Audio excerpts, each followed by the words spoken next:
बिस्मिल्लाहिर्रहमानिर्रहीम। अस्सलाम वालेकुम स्टूडेंट्स, मैं हूं मोहम्मद इब्राहीम आपके चैनल डायमेंशनल फिज़िक्स से। स्टूडेंट्स, आज हम डिस्कस करेंगे chapter number 14 electromagnetism, exercise numericals. Students, इस वीडियो लेक्चर में हम चैप्टर 14 के तमाम न्यूमेरिकल्स को डिस्कस करेंगे और मैं आपको साथ साथ ये भी बताऊंगा कि एग्ज़ाम पॉइंट ऑफ व्यू से चैप्टर 14 से कौन कौन से न्यूमेरिकल जो है आपने अच्छी तरह से करने हैं। ठीक है जी, तो लेक्चर का करते हैं start. First student numerical problem है 14.1। Find the value of magnetic field that will cause a maximum force of 7 multiply by 10⁻³ Newton on a 20 centimetre straight wire carrying a current of 10 ampere. अब student, अगर इसकी statement crack कर ली जाए तो शुरू में ही उसने डिमांड की है find the value of magnetic field. Mean to find में हम लिख लेंगे बी हमने कैलकुलेट करना है। गिवन डाटा में हमारे पास फोर्स गिवन है मैक्सिमम, ठीक है जी, मेंशन कर ली। फिर हमारे पास लेंथ गिवन है 20 सेंटीमीटर, इसे हम ऐसा यूनिट मीटर में कन्वर्ट कर लेंगे तो सेंटी होता है 10⁻⁻2, तो आ जाएगा 0.20 मीटर। ठीक है जी। करंट कितना है? 10 एम्पेयर है। तो फाइनली सॉल्यूशन की तरफ चलते हैं। Force on a current carrying wire is equal to F is equal to I L B sine alpha. ठीक है जी, हमने ये फार्मूला बड़ा प्रूफ किया। फॉर मैक्सिमम फोर्स, अब फॉर मैक्सिमम फोर्स के लिए साइन अल्फा 1 होना चाहिए, तो साइन 90 पर 1 होता है तो अल्फा क्या होगा जी 90, और साइन अल्फा क्या हो जाएगा 1। So F maximum is equal to I L B. तो हमें तो बी चाहिए तो हम आई एल से बोथ साइड पे डिवाइड कर देंगे, तो बी आ जाएगा F maximum over I L. तो वैल्यूज़ को जैसे ही पुट करेंगे तो बी का आंसर आ जाएगा जी 3.5 मल्टीप्लाई बाय 10⁻³ टेस्ला। ठीक है जी। तो ये न्यूमेरिकल अक्सर student exam point of view में शॉर्ट क्वेश्चन में पूछा जाता है जी, और लॉन्ग में भी आ सकता है। ठीक है। नेक्स्ट है फिर हमारे पास question 14.2, very important for long question as well as short question. Long में भी अक्सर आ जाता है, शॉर्ट में भी आ जाता है कि how fast must a proton move in a magnetic field of 2.50 multiply 10⁻³ tesla such that the magnetic force is equal to its weight. एक तो स्टूडेंट यहाँ पर उसने डाटा पे हमें मैग्नेटिक फील्ड बी की वैल्यू दी है जी, जो कि हमने लिख ली है। ये आपको वैल्यू नज़र आ रही है जी बी की, और उसने एक कंडीशन दे दी है कि मैग्नेटिक फोर्स वेट के बराबर है। अब कुछ डाटा यहाँ पर हिडन डाटा है जो कि हमें यहाँ पार्टिकल के नाम से पता चल रहा है। प्रोटॉन, प्रोटॉन पर चार्ज कितना होता है जी 1.6 मल्टीप्लाई 10⁻⁻19 कूलम, आपने याद रखना है। अच्छा, प्रोटॉन का मास कितना होता है 1.6 मल्टीप्लाई बाय 10⁻⁻27 kg, ये भी आपने ज़ुबानी याद रखना है। कंडीशन है कि मैग्नेटिक फोर्स वेट के इक्वल है, तो magnetic force on a proton is equal to the weight of proton, ये हम लिख लेंगे जी सोल्यूशन में। तो मैग्नेटिक फोर्स जो सिंगल चार्ज पार्टिकल पे होती है वो होती है Q V B sine theta is equal to M G. तो यहाँ पर मैक्सिमम फोर्स जब हम यूज़ करेंगे तो थीटा जो है वो 90 होगा और साइन थीटा 1 हो जाएगा, यानी कि साइन 91 हो जाएगा। तो देखें, since theta is not given in this equation we will consider it 90 for maximum force on a moving proton. So Q V B sine 90 sine 91 हो जाएगा is equal to M G. तो यहाँ से हम वेलोसिटी जो है वो calculate कर सकते हैं। v जो है वो हमारे पास आ जाएगा M G over Q B. तो एम जी 9.8 होता है G gravitational acceleration over Q B. Values हमने अभी डिस्कस की, तमाम वैल्यूज़ को पुट करेंगे, सिंप्लीफाई करेंगे तो वेलोसिटी की जो वैल्यू है जी वो आ जाएगी 4.09 मल्टीप्लाई बाय 10⁻⁻5 मीटर पर सेकेंड। ठीक है जी। तो ये था जी हमारा 14.2। नेक्स्ट है हमारे पास 14.3। A velocity selector has a magnetic field of 0.30 Tesla. If a perpendicular electric field of 10,000 volt per meter is applied, what will be the speed of particle that will pass through the selector? अब student simple है जी और important है काफ़ी, ये numerical अक्सर exam point of view में पूछा जाता है। देखिए, अप्लाइड मैग्नेटिक फील्ड गिवन है, हमने लिख ली। अप्लाइड इलेक्ट्रिक फील्ड भी गिवन है। वेलोसिटी सिलेक्टर मेथड होता है क्या है स्टूडेंट? देखिए, हम इलेक्ट्रिक फील्ड और मैग्नेटिक फील्ड की एडजस्टमेंट से जो पार्टिकल हैं उनकी स्पीड को कंट्रोल करते हैं। ठीक है, कुछ डिफ्लेक्ट होते हैं, कुछ अनडिफ्लेक्टेड होते हैं, उनके पीछे क्या कंडीशन है। तो यहाँ पर तो उसने यूज़ किया है कि if a perpendicular electric field, ठीक है। तो सोल्यूशन में देखें, in a velocity selector only those particle pass through its undeflected for which maximum magnetic force is equal to electric force, ठीक है। अब ये वेलोसिटी सिलेक्टर मेथड पे मेरा डिटेल लेक्चर है जहाँ पर मैंने ये बताया था कि अगर मैग्नेटिक फोर्स का मैग्नीट्यूड और इलेक्ट्रिक फोर्स का मैग्नीट्यूड बराबर हो, चार्ज पार्टिकल जब परपेंडिकुलर एंटर होता है तो वो अनडिफ्लेक्टेड रहता है, ठीक है। तो यही कंडीशन ही हम यूज़ करेंगे। Magnetic force is equal to electric force, Q V B is equal to Q E, Q से क्यू कैंसिल, तो वी आ गया ई ओवर वी। अब ये पेपर में अक्सर स्टूडेंट एमसीक्यूज भी आता है कि the units of E over B या the dimension of E over B is similar of speed, ठीक है जी। एक्सेलरेशन फोर्स आपको ऑप्शन दिए जाएंगे तो स्पीड है, ठीक है। तो ये याद रखना है कि ई ओवर बी का जो यूनिट है वो मीटर पर सेकंड है, ठीक है। तो v is equal to E over B, values को पुट कर लेंगे तो वेलोसिटी हमारे पास आ जाएगी जी 3.3 multiply by 10⁴ metre per second. Next one है student 14.4, most favourite numerical, very very very very important जी, ठीक है। जिसको मैं मोस्ट फेवरेट कहूँ, वेरी वेरी इंपॉर्टेंट, उसको तो आपने अच्छे से करना ही करना है, ठीक है। अक्सर लॉन्ग में पूछा जाता है coil of 0.1 metre multiply by 0.1 metre means कि ये एरिया है of 200 turns, number of turns N कितनी है जी हमारे पास 200, carrying a current of 1 milli ampere, placed in a uniform magnetic field of 0.1 Tesla, calculate the maximum torques that act on the coil। तो length जो है जी given है 0.1 metre, width भी 0.1, तो एरिया आ जाएगा length multiply by width 0.1 multiply by 0.1 जो बन जाएगा 0.01 metre square. Current through coil 1 milli ampere, जिसे हम लिख सकते हैं 0.001 एम्पेयर। अप्लाइड मैग्नेटिक फील्ड जो है वो है 0.1 tesla, number of turns of coil N is equal to 200। So to find में है जी मैक्सिमम टॉर्क हमने कैलकुलेट करनी है। सोल्यूशन में देखें, the torque applied by magnetic field on a current carrying coil is torque is equal to नियाब cos alpha, NIAB cos alpha, या इसे निबा कॉज अल्फा भी कहते हैं, NIBA कॉज अल्फा। तो जैसे आप इसको आसानी से याद कर सकें आपने अपने मुताबिक देख लेना है। तो फार्मूला आपके सामने है। अब हमने यहाँ पर मैक्सिमम टॉर्क कैलकुलेट करनी है, तो कॉस 0 पर 1 होता है, तो for maximum torque angle alpha must be 0, cos alpha 1 हो जाएगा तो टॉर्क मैक्सिमम आ जाएगा NIBA। तो तमाम वैल्यूज़ को इसमें पुट कर देंगे, सिंपली मल्टीप्लाई करेंगे तो मैक्सिमम टॉर्क आ जाएगी 2 multiply by 10⁻⁻⁴ newton metre. Next one है student 14.5, very very important, most favourite 14.4 और 14.5 बहुत ही ज़्यादा दफ़ा बाकी न्यूमेरिकल्स के कंपैरिजन में इस चैप्टर के पेपर में आए हैं, तो आपने ये अच्छे से करने हैं जी। तो स्टेटमेंट है जी, a power line 10 metre high carries a current 200 ampere, find the magnetic field of the wire at the ground.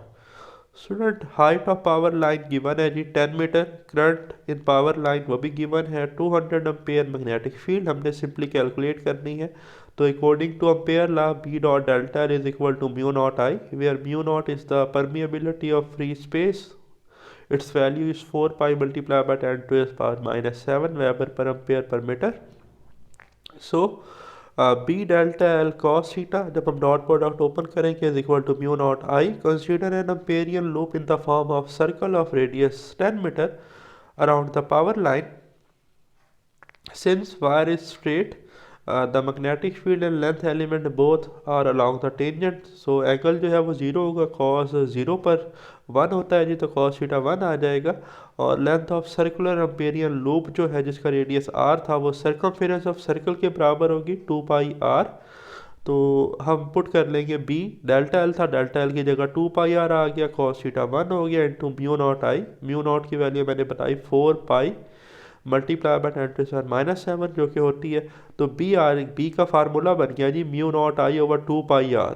क्या फार्मूला जी, mu not I over 2 pi r। आप इसे याद भी कर सकते हैं, इसमें आप डायरेक्ट वैल्यूज पुट करेंगे तो मैग्नेटिक फील्ड आ जाएगी 4 multiply by 10⁻⁻6 Tesla. Next one student problem है 14.6, You are asked to design a solenoid that will give a magnetic field of 0.10 Tesla, yet the current must not exceed 10 ampere. Find the number of turns per unit length that the solenoid should have. Student small n हमने calculate करना है, two point में लिख लिया है, जिसे हम लिखते हैं capital N over L, number of turns per unit length.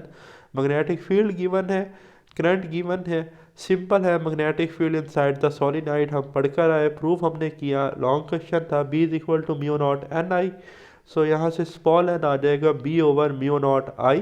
तमाम वैल्यूज़ को पुट कर देंगे, सिंप्लीफाई करेंगे तो हमारे पास number of turns per unit length small N की वैल्यू आ जाएगी जी 7.96 multiply by 10⁻³ turns per metre.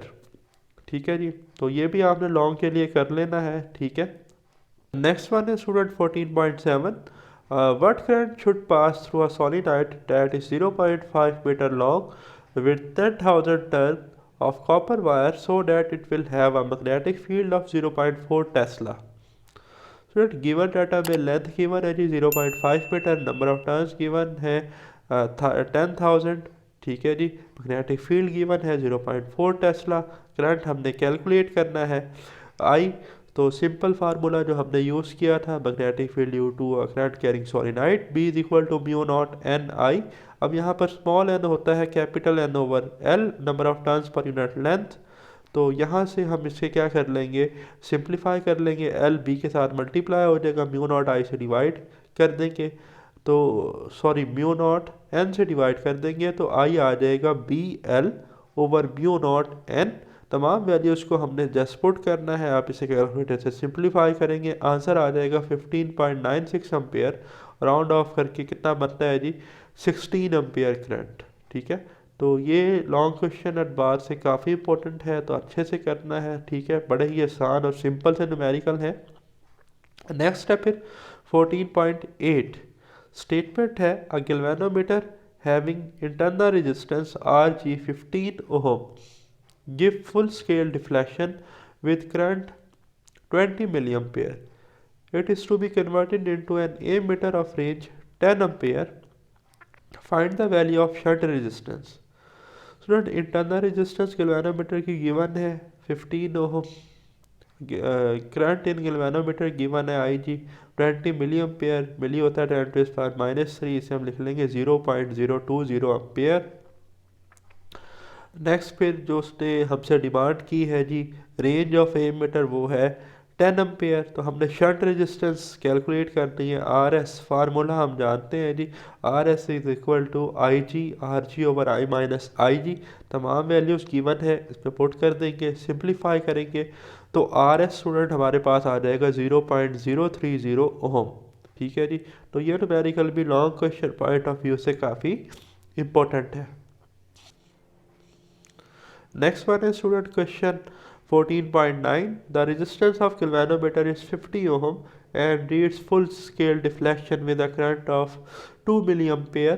Show by diagram how to convert galvanometer into voltmeter reading 200 volt full scale. Student diagram आपको दी गई है जिसमें आपको एक गैल्वेनोमीटर दिया गया और उसके साथ सीरीज़ में एक हाई रेजिस्टेंस कनेक्ट कर दी गई है और अब ये एक वोल्ट मीटर बन गया है। तो हमने ये जो हाई रेजिस्टेंस है, यही वैल्यू जो इसकी लिखी हुई है, इसे ही हमने कैलकुलेट करना है। और आप जानते हैं कि अगर हम किसी गैल्वेनोमीटर के साथ कोई हाई रेजिस्टेंस सीरीज़ पे कनेक्ट कर देते हैं तो वो वोल्ट मीटर में कन्वर्ट हो जाता है। ठीक है, और ये न्यूमेरिकल डायग्राम से रिलेटेड है, तो एग्ज़ाम पॉइंट ऑफ व्यू से इतना इंपॉर्टेंट नहीं है, लेकिन ये काफ़ी आसान है, आपको समझ भी आ रहा है। तो मैं आपको ये कहूँगा, जहाँ तक आपने इतने सारे न्यूमेरिकल कर लिए हैं इस चैप्टर के, तो ये सेकंड लास्ट है, इसके बाद एक और है, तो इन दो को भी कर लें। ठीक है ना, तो इंटरनल रेजिस्टेंस ऑफ गैल्वेनोमीटर कितनी है जी 50 ohm. Full scale deflection current IG है 2 मिली एम्पेयर, तो 0.002 ampere. Range of voltmeter जो है वो है 200 वोल्ट। अब हमने हाई रेजिस्टेंस की वैल्यू कैलकुलेट करनी है, RH होता है, RH हाई रेजिस्टेंस है जिसका फार्मूला होता है जी V over IG minus RG। So simply हमने वैल्यूज़ को पुट किया है, सिंप्लीफाई करेंगे तो RH आ गया जी हमारे पास 99,950 ओम। ठीक है जी, तो ये इसका आंसर है। नेक्स्ट लास्ट न्यूमेरिकल प्रॉब्लम है जी 14.10। The resistance of a galvanometer coil is 10 ohm and reads full scale with a current of 1 milliampere. What should be the values of R1, R2 and R3 to convert the galvanometer into multi-range ammeter? 100, 10, 1 ampere as shown in the figure. Student ये जी हमारे पास एक avometer है, ठीक है जी। अब इसकी working जो है ये हमने डिटेल में एवोमीटर में डिस्कस की, जहाँ पर मैंने फंक्शन स्विच, रेंज स्विच को बड़े अच्छे से एक्सप्लेन किया था। तो यहाँ पर हम इसे गैल्वेनोमीटर को ट्रीट करना चाह रहे हैं जी एज अ एमीटर, ठीक है, multi function ammeter, multi range. तो 3 डिफरेंट वैल्यूज़ जो है वो एमीटर की गिवन है डिफरेंट करंट्स की रेंजेस में। तो हमने उनके शंट रेजिस्टेंस कैलकुलेट करने हैं, ठीक है। तो गिवन डाटा की बात की जाए तो इंटरनल रेजिस्टेंस गिवन है जी 10 ओम आर जी लिख ली, और आई जी गिवन है जी 1 मिली एम्पेयर जो कि आ गया 0.001 एम्पेयर। अब 3 पार्ट हैं, तो तीनों पार्ट के लिए ये वैल्यू जो है ये आई की वैल्यू कंसीडर होगी, और हमने R S shunt resistance calculate करनी है जो कि R1, R2, R3 गिवन है। तो पहले हम पार्ट ए को सॉल्व कर लेते हैं जिसकी वैल्यू करंट की है 100 ओम। तो इसमें हम लिखते हैं रेंज ऑफ ए मीटर आई, अगर ये कितनी हो जी, पहले उसमें 100 एम्पेयर। तो शंट रेजिस्टेंस का फार्मूला होता था I G R G over I minus I G, same formula use किया है। जस्ट करंट कितना हम लेंगे यहाँ पर 100, ठीक है। तो वैल्यूज़ को पुट करेंगे तो R1 आ जाएगा 0.0001 ओम। सिमिलरली पार्ट बी में रेंज ऑफ ए मीटर, अब हमने करंट कितना ले लिया है जी, देखें 100 के बाद हमारे पास जो वैल्यू है वो है 10 एम्पेयर। कितनी है? 10 एम्पेयर। तो नेक्स्ट में हमने वैल्यू कंसीडर कर ली है 10 ampere. Same formula I G over R G over I minus I G, values को पुट करेंगे तो हमारे पास R2 की वैल्यू आ जाएगी 0.001 ओम। फिर थर्ड केस है student, range of ammeter is equal to I जो कि 1 एम्पेयर है, R3 हमारे पास आ जाएगा I G over I minus I G, values को पुट कर देंगे तो R3 आ जाएगा 0.01 ओम, ठीक है जी। तो ये था हमारा वीडियो लेक्चर, और अगर आपको वीडियो पसंद आई तो चैनल को लाजमी सब्सक्राइब कीजिएगा। मिलते हैं मज़ीद नई वीडियो के साथ। अल्लाह हाफिज़।